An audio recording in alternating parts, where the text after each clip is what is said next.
बगैर प्याज, बगैर अदरक लहसुन और बगैर टमाटर के आज मैं आपके लिए इतनी फायदेमंद रेसिपी लेकर आई हूँ जो एक दफ़ा आप बना लेंगे तो आप यकीन करें आप इसी रेसिपी से ही बनाएंगे। कुछ भी इस्तेमाल नहीं होता और रेसिपी इतनी लजीज और मज़ेदार बन के तैयार हो जाती है। तो जनाब रेसिपी को स्टार्ट करते हैं। बिस्मिल्लाहिर्रहमानिर्रहीम। अस्सलाम वालेकुम। यहाँ हमने स्प्रिंग अनियन ली और इसके हेड को उतार के इसके जितने भी लीफ थे उन्हें अलग कर दिया।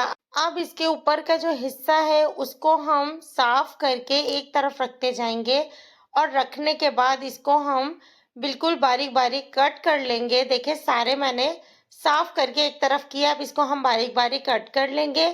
जब ये सारे कट हो जाएंगे तो इसको हम किसी भी प्लेट में निकाल कर अलग कर देंगे। और रेसिपी में अंत तक साथ रहिएगा और देखते रहिएगा कि रेसिपी हमने कैसे तैयार की है। और अगर चैनल पर न्यू हो तो सब्सक्राइब करना बिल्कुल भी नहीं भूलिएगा।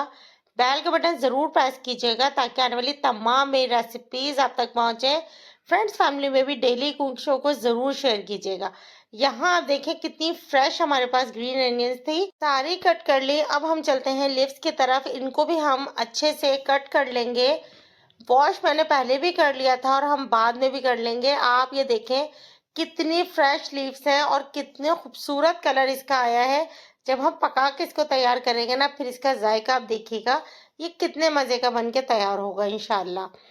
अब स्प्रिंग अनियन को एक जगह हम इकट्ठा कर लेंगे और इसे कर देंगे साइड पर।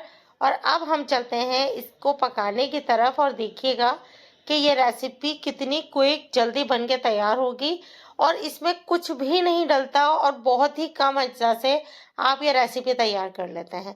यहाँ मैंने सबसे पहले तकरीबन 3 टेबलस्पून के करीब ऑयल डाला जो कि 1/4 कप के ही करीब था। और जितनी भी स्प्रिंग अनियन थी वो इसमें ऐड कर दी। ये तकरीबन आधा किलो थी।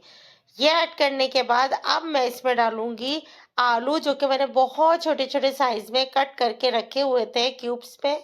आलू ऐड कर दिया। आलू ऐड करने के बाद अब हम इसमें कुछ बेसिक से मसाले ऐड करेंगे, लेकिन उससे पहले हम इसको अच्छे तरीके से चला लेंगे ताकि प्याज और आलू ये मिक्स हो जाए।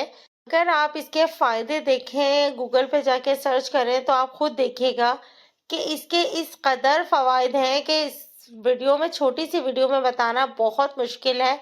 लेकिन ये अगर आप मुस्तकिल इस्तेमाल करेंगे तो आपको बेशुमार फवायद मिलेंगे। आप मुस्तकिल इसको अपनी डाइट पे रखें, हफ्ते में एक बार ज़रूर बना के खाएं। सॉल्ट हस्बे ज़रूरत है 1 टीस्पून में ऐड कर रही हूँ।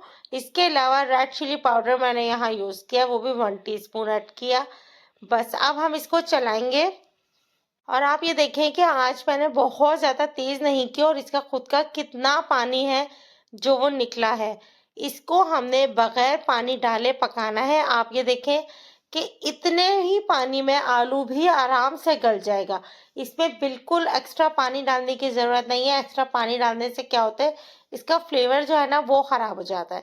बस इसकी आंच को हमने करना है स्लो और इसको हल्की आंच पे 10 से 15 मिनट के लिए रख देना है। इतनी देर जितनी देर आलू आपके गल जाएं। बहुत ज़बरदस्त आसान सी ये रेसिपी है, लेकिन इतने काम की है कि जब एक दफ़ा आप बना लेंगे ना तो आपको बहुत बहुत ज़्यादा मज़े की लगेगी। हमारे यहाँ ये सब्ज़ी अमूमन सहरी में बनती है और मेरे हस्बैंड को इतनी पसंद है सहरी में कि स्पेशली रमज़ान में 4 से 5 दफ़ा सहरी में हम ये रेसिपी पूरे महीने में ज़रूर बना लेते हैं। आप भी ज़रूर ट्राई कीजिएगा।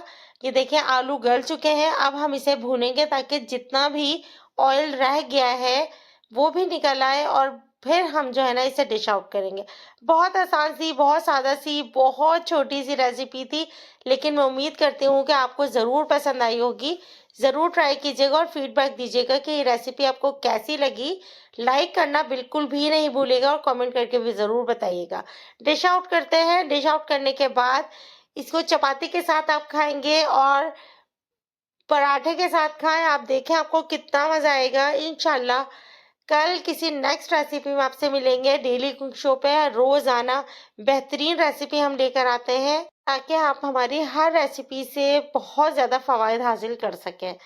चलें जी, अपना बहुत ज़्यादा ख्याल रखिएगा। कल मिलेंगे। अल्लाह हाफ़िज़।